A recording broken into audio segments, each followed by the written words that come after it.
मागच्या वेळेला आपण सबस्टिट्यूशनची फर्स्ट मेथड स्टार्ट केली होती ॲडजस्टिंग डेरिव्हेटिव्ह. त्यामध्ये आपण ते एक्झाम्पल सॉल्व केले जे डेरिव्हेटिव्ह आणि फंक्शनसाठी सबस्टिट्यूशन केल्यानंतर कन्वर्ट होतात पार्शियल फ्रॅक्शनमध्ये. आता आपण सबस्टिट्यूशनच्या फर्स्ट मेथडचेच म्हणजे ॲडजस्टिंग डेरिव्हेटिव्हचेच त्याच्या पुढचे एक्झाम्पल आपण सॉल्व करणार आहोत. सो आता फर्स्ट क्वेश्चन आहे त्यातला integration. Find integration sin square x into cos x dx. आता यात हा क्वेश्चन आपण मागच्या वेळेला सॉल्व केला. साइन आणि x जर तुम्हाला दिसत असतील तर ते एकमेकांचे डेरिव्हेटिव्ह आहेत. सो आपण एकाला t आणि दुसऱ्याला dt म्हणू शकतो. मग कोणाला dt म्हणायचं तर जेव्हा आपल्याला जर इथे आपण cos x ला t म्हटलं तर cos x चा डेरिव्हेटिव्ह काय sin x dx is dt. तर हा cos x t होईल आणि एक sin x तुमचा dt जाईल पण एक sin x तुमचं उरेल. सो क्वेश्चन अर्धा t मध्ये आणि अर्धा x मध्ये होईल. ते आपल्याला चालणार नाही. आपल्याला पूर्ण क्वेश्चन कशामध्ये कन्वर्ट करायचं आहे t मध्ये. म्हणून मग त्यावेळेला आपण sin x ला t म्हणायचं म्हणजे cos x dx हा त्याचा डेरिव्हेटिव्ह तुमचा ऍडजस्ट होतो.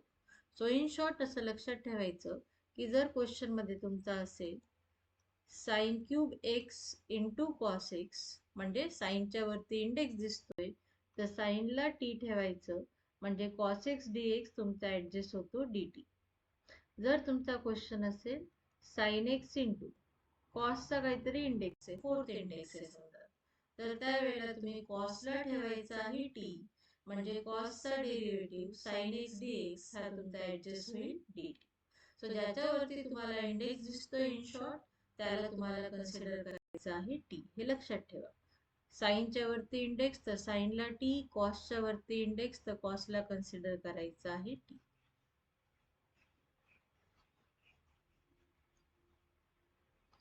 सो इथे आपण कन्सिडर करणार sine X equal to T.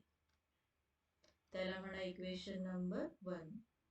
Differentiate both sides with respective X. Sine X चा डेरिव्हेटिव्ह कॉस एक्स, टी चा derivative D T by D X. D X ने तिकडे करा multiply cos X D X equal to D T. हे मिळालं तुम्हाला equation number 2. आता 1 आणि 2 च्या ज्या व्हॅल्यूज आहेत त्या आपल्याला करायच्या आहेत इक्वेशन नंबर इंटिग्रेशन मध्ये. Put in I. So this is our I which now becomes sin चा स्क्वेअर. सो साइन जर t आहे तर याचा अर्थ त्याचा स्क्वेअर का होईल t स्क्वेअर. सो साइन स्क्वेअरच्या जागेवर ठेवायचं आपल्याला t square. cos x dx. cos x dx equation 2 सांगतंय की cos x dx ची व्हॅल्यू काय आहे dt. आता हे इंटिग्रेशन तर सोपं आहे. कुठला formula x raise to n चा formula x raised to n plus 1 upon n plus 1. So t स्क्वेअरचं इंटिग्रेशन x एकाने वाढवायचा t raised to 3 divided by 3 plus c. t ची व्हॅल्यू ठेवून द्या. कोणासाठी t कन्सिडर केलाय आपण इक्वेशन 1 मध्ये लिहिलेला आहे. So from 1 put the value of t. t ची व्हॅल्यू किती दिसते आपल्याला sin x. सो t चा क्यूब म्हणजे sin चा cube divided by 3 plus c. So we got this the answer of I. येते लक्षात. सो साइनला t म्हटलं त्याचा derivative dx, cos x dx adjust झाला dt. t स्क्वेअरचं इंटिग्रेशन आणि मग t ची व्हॅल्यू फायनली ठेवून द्यायची from equation number 1. t is sin x. So t cube is sin cube. So इतकं सिंपल आहे. Now next question. Integration of cos root x divided by root x. आता cosचा derivative sign असतो तो दिसत नाही आपल्याला क्वेश्चन मध्ये म्हणजे cosला t ठेवून चालणार नाही. मग रूट एक्सला टी ठेवलं तर मिळेल का आन्सर? चला चेक करू. रूट एक्सला कन्सिडर केला आपण टी. डिफरन्शिएट बोथ साइड्स आपल्या नेहमीचे मेथड आहे. आधी टी म्हणायचं, त्याला म्हणायचं इक्वेशन 1 आणि मग म्हणायचं differentiate both side with respect to X. आपल्याला माहिती आहे डेरिव्हेटिव्ह मध्ये आपण बघितलं रूट एक्सचा डेरिव्हेटिव्ह काय असतो? 1/2 route x.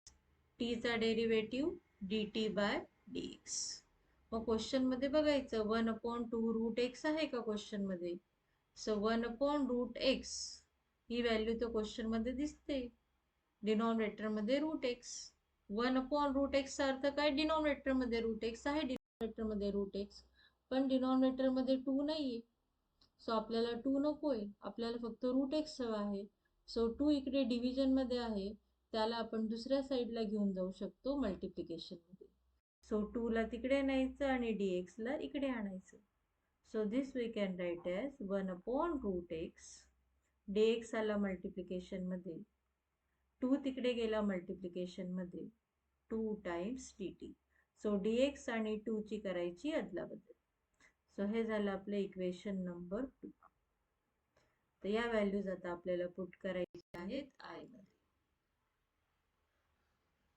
So this our I is integration of. Cos साठी काय ठेवलंय का आपण? नाही, म्हणून कॉस तसाच ठेवायचा.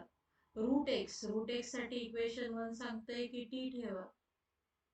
आता काय उरलंय बघा, dx divided by root x आणि इक्वेशन 2 सांगत आहे dx अपॉन रूट एक्स, त्याची व्हॅल्यू काय आहे? 2 dt. सो त्याची व्हॅल्यू आपल्याला पुट करायची आहे 2 dt. 2 बाहेर येईल, कॉन्स्टंट आहे म्हणून इंटिग्रेशनच्या बाहेर cos t dt. आता इंटिग्रेशनचे फॉर्म्युले बघायचे. कॉसचं इंटिग्रेशन काय आहे? Sine T. प्लस की मायनस? प्लस, कारण आन्सर एस मध्ये आहे. आन्सर जर सी मध्ये असेल तर त्याला लिहायचं आहे मायनस. आता टी ची व्हॅल्यू परत द्या. इक्वेशन 1 सांगतंय टी ची व्हॅल्यू किती आहे? Root x. So 2 times root x from equation number 1. So 1 मधून टी ची व्हॅल्यू पुट केली आपण इथे, that is root x plus c. So हे झालं आपलं आयचं आन्सर.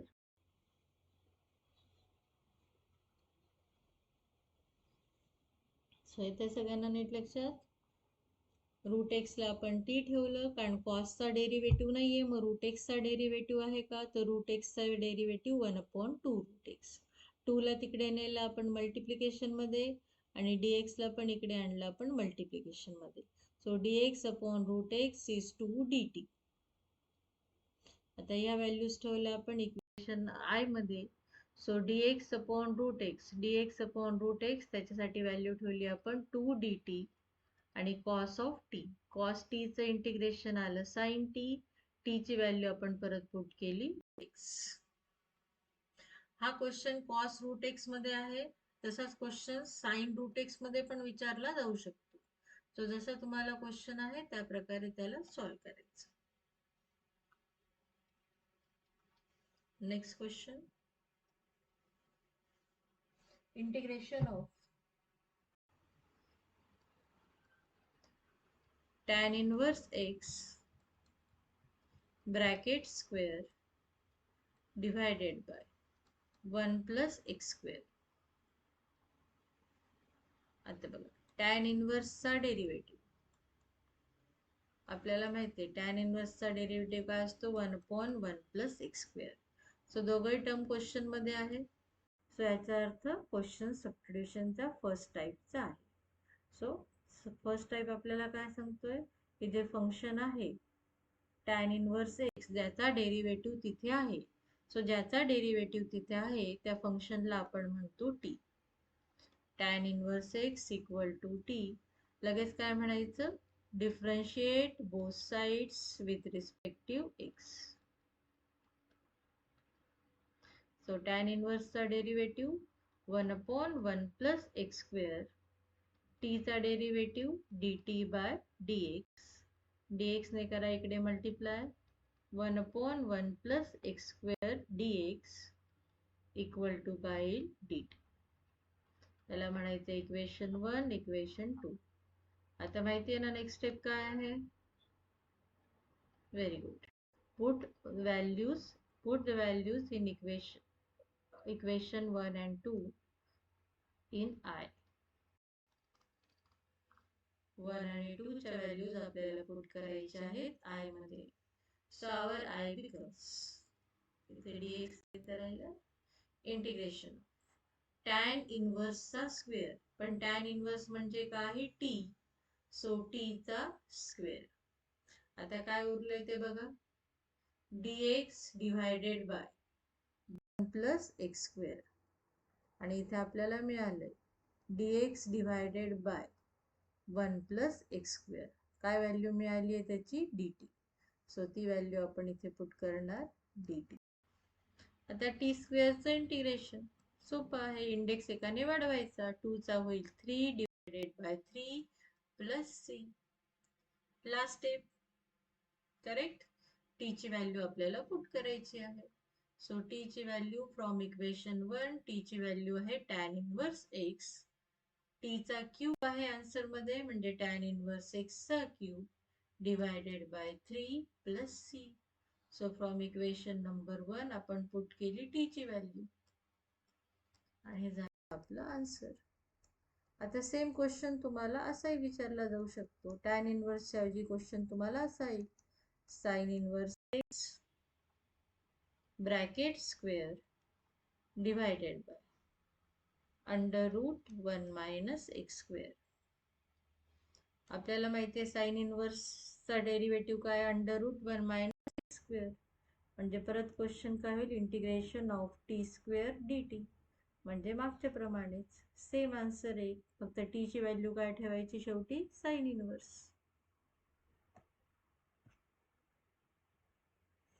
आता सिमिलरली क्वेश्चन तुमचा लॉग मध्ये पण येऊ शकतो. Log x bracket square divided by log x चा डेरिव्हेटिव्ह काय? 1/x. परत आन्सर काय होईल तुमचं? T square dt. सो अशा प्रकारे क्वेश्चन ओळखायला शिका. लॉग एक्स आणि 1/x दिसतंय तर लॉग एक्स ला टी ठेवायचं. आता फॉर एक्झाम्पल थोडा वेगळा क्वेश्चन घेऊ आपण, लॉग मधलाच घेऊ. इंटिग्रेशन ऑफ 1 डिवायडेड बाय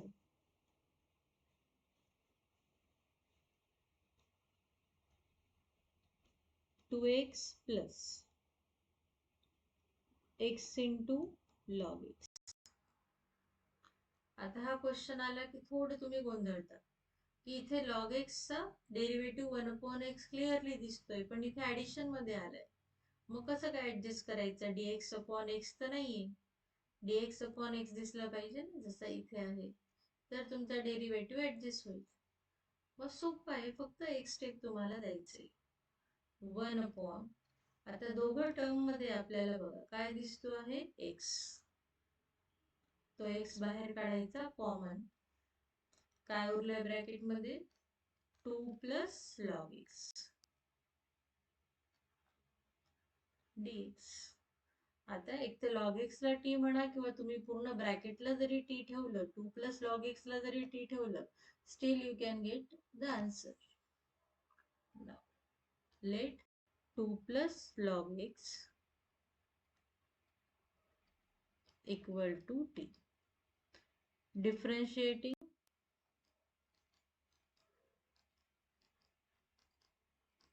2 चा डेरिव्हेटिव्ह 0, लॉग एक्स चा डेरिव्हेटिव्ह 1/x, टी चा डेरिव्हेटिव्ह dt बाय dx.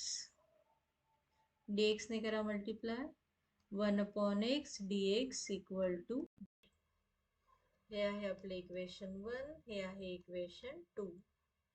या व्हॅल्यूज पुट करा I मध्ये. So our I becomes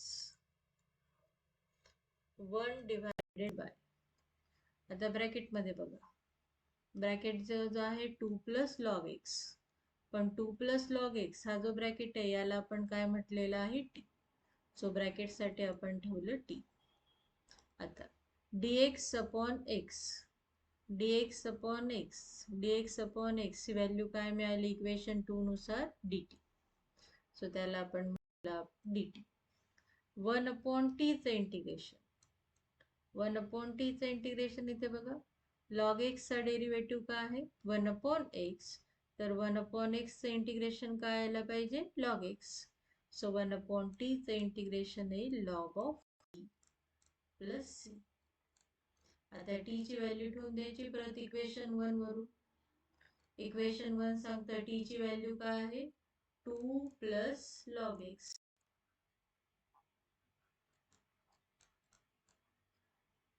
plus c.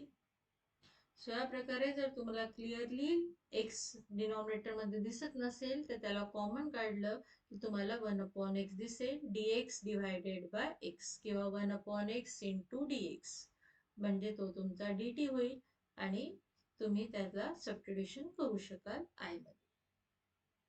आता नेक्स्ट लेक्चरला यामधले जे इम्पॉर्टंट क्वेश्चन्स आहेत, जे मोस्ट ऑफ द टाइम विचारला गेलेला आहे, ते क्वेश्चन आपण करणार आहोत.